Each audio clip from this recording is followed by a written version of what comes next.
Yağmur böyle atar, maydası gibi. Bunu elektrik ötürü ya?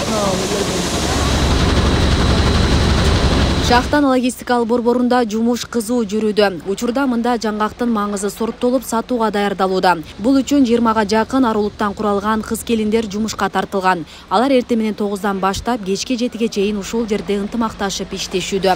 Saat 9'da işe geliriz, saati minende biz de kança saat işlesek oşunca köp mine töleyiz. Oşun mağızımız o nereden nimesi var, oşuğa düşürken bu elekten elenip adamlarga barat. İşimiz ağır emes, жеңил, аябай жакшы. Анан жылуу, жумшак, айлыгыбыз убагында берет.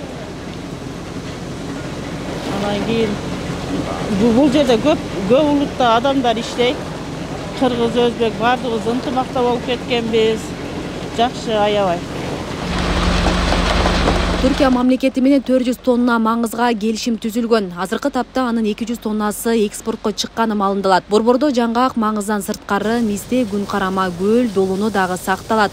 Жемиштер кургатылып тазалангандан соң таңгакталып, Өзбекстан, Түркменистан жана Казакстанга экспорттолот. Сезондо логистикалык борбордо 50ге чейин жумуш орундары түзүлөт.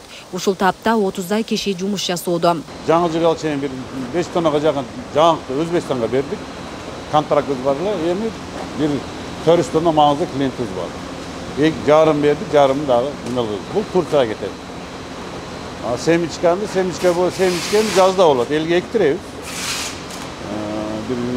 Bir tonna urukta at gelip 110 hektar ektirdik. Şundan bir 200 tonna semiçken aldık. 100 tondan elde al, sekin eyle satıp aldık.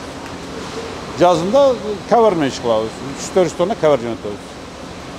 Güzge жақын мисте башталат. Биз дагы бар дүйнө бар.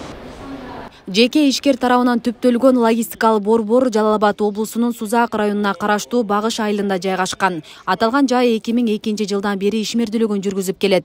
2019 жылы бардык талаптарга жооп берген логистикалык борборго айланган. Жаңы курулуш болду.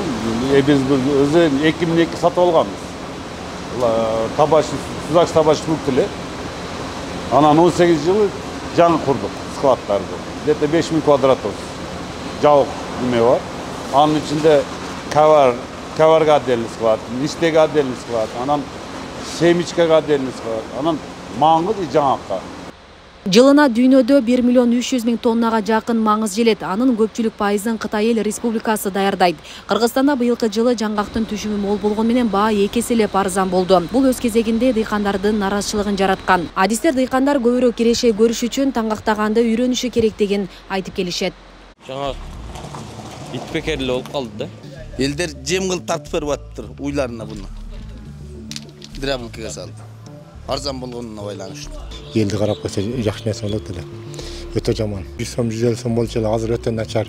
20 сом, 22 сом, 25 сом. Бул не деген нерсе? Бул картошка эмес да. Балар мандап келсе болот эле. Биздин чоңдор үстүнө отуруп алып, биздин Кыргызстанда алган адам жок болуп атат. Өзбекстанда алып атат, Өзбекстанга ташып атат. Маңызды.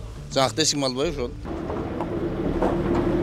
Асия Сыдыкова, Аскар Мамат Исаков, Регион телеканалы, Жалал-Абад.